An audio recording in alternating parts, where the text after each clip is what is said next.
आखाती देशामध्ये जे युद्ध सुरू आहे त्या युद्धाचा परिणाम जो आहे तो दिसू लागलेला आहे आणि चंद्रपूरमध्ये अशी परिस्थिती आहे की गॅस एजन्सी समोर मोठ्या मोठ्या रांगा लागलेल्या आहे। आपण बघू शकतो शोरूम बाहेर जे आहे ते बोर्ड लागलेला आहे की घरपोच डिलिव्हरी होणार आहे, होम डिलिव्हरी बंद आहे।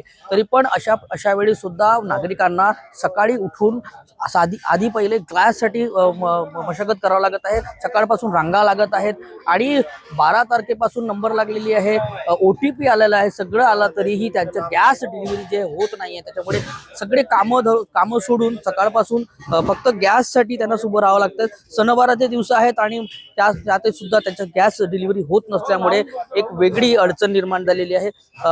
OTP आला, नंबर लावला तरीही गॅस मिळणार का नाही याची शाश्वती नाही आहे। यासोबतच या ठिकाणी सुद्धा ज्या रांगा लागलेल्या आहे त्या रांगेमध्ये सुद्धा सकाळपासून 2-2 तास लागून की गॅस मिळणार का याची सुद्धा शाश्वती नाही आहे। परंतु ही स्थिती सुधारणार कधी या संदर्भात पुन्हा संभ्रमच आहे।